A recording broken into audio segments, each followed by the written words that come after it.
અને મારું નામ છે ચાવડા તમન્ના. અમારી કૃતિનું નામ છે કુદરતી હાઇડ્રોજન દ્વારા ખેતી. અમે આ હાઇડ્રોજનના સ્વરૂપે તૈયાર કરી છે જેલી અને ક્રિસ્ટલ પાવડર. અને આ જે જેલી છે તેનો અમે પ્લાન્ટની અંદર ઉપયોગ કરી શકીએ છીએ અને ક્રિસ્ટલ અમે ખેતરમાં પણ ઉપયોગ કરી શકીએ છીએ. જમીનની અંદર 20 થી 15 સેન્ટીફૂટ જેટલું છે ને અંદર નાખીએ અને જ્યારે વરસાદ કે સિંચાઈ થાય છે ત્યારે તે પાણી શોષી લે છે અને જ્યારે જમીન સુકાઈ જાય છે ત્યારે તે છે ને મૂળ સુધી પાછું આપતું રહે છે. આ છે સીડ કોટિંગ. સીડ કોટિંગની અંદર છે મગના જે બીજ છે એને અમે હાઇડ્રોજેલ જેલીની અંદર નાખ્યા છીએ અને જ્યારે એને સુકાવા તડકે રાખીએ અને પછી તેની ઉપર એક કવર થઈ જાય છે. તે જમીનમાં વાવવામાં આવે તો અંકુરણ પણ વહેલું થઈ જાય છે અને વૃદ્ધિ પણ સારી થાય છે. આજે હું તમને કહીશ ડ્રાય મેથડ. આ મેથડની અંદર જમીન સપાટીથી 10-15 સેન્ટીમીટર નીચે બીજ વાવવામાં આવે છે અને પિયત કરતાં પહેલાં વાવણી કરતાં પહેલાં પિયત કરવામાં આવે છે, જેથી પાણી હાઇડ્રોજન પાણી શોષી લે છે અને બીજ ફૂલી જાય છે. આ છે રૂટ ઝોન. જ્યારે અમે પહેલા દિવસે 2 છોડ લીધા હતા એ 2 છોડ તાજા હતા અને ત્રીજા દિવસે ઓલો જે હાઇડ્રોજનવાળો છોડ છે તે થોડો હતો, કરમાઈ નહોતો ગયો. આ છે એ થોડો હતો, હજી લીલો હતો. આ છે ને એ સુકાઈ ગયો હતો અને જ્યારે 5મા દિવસનું રિઝલ્ટ છે આ એકદમ સુકાઈ ગયો છે અને આ હજી તાજો છે.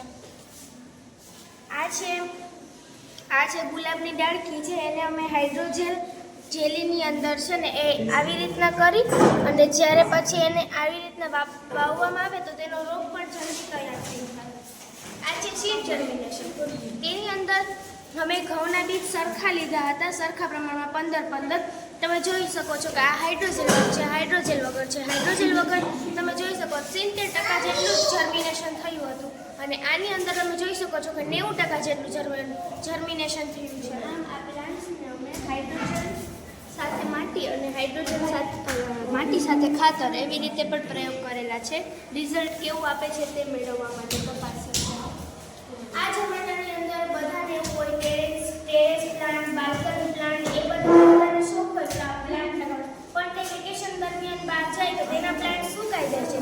તેવી રીતના તે પ્લાન્ટ ન સુકાય તે માટે આ હાઇડ્રોજેલ જેલી છે પ્લાન્ટની થોડીક માટી ખોદી અને તેની અંદર આ માટી હાઇડ્રોજન જેલી નાખી અને પાછી માટી તેની ઉપર લગાવી દઈએ તો પણ તે પ્લાન્ટને સુકાવા દેતું નથી અને પ્લાન્ટ લીલાછમ રહે છે. તેના મેં ઘણા આલેખ પણ દોરેલા છે. આ વૃદ્ધિ અને દિવસનો આલેખ વિથઆઉટ હાઇડ્રોજેલ એન્ડ વિથ હાઇડ્રોજેલ.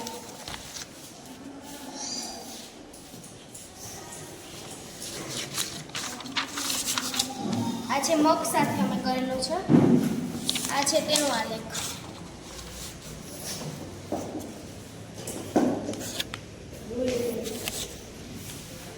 તમે આની અંદર પણ જોઈ શકો છો આ હાઇડ્રોજેલ વગર છે અને હાઇડ્રોજેલ સાથે છે. હાઇડ્રોજેલ વગર તમે જોઈ શકો છો ખેતી કેવી છે અને આમાં તમે જોઈ શકો છો હાઇડ્રોજેલ દ્વારા ખેતી કેવી છે.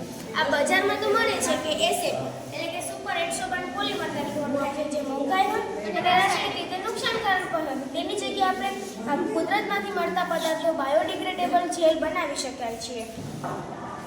પાણી શોષણ ક્ષમતાની ટેસ્ટ આપણે છે ને W2 - W1/W2 ગુણ્યા 100 વાળી પરથી આપણે જોઈ શકીએ છીએ કે તે હાઇડ્રોજેલ કેટલું પાણી શોષે છે.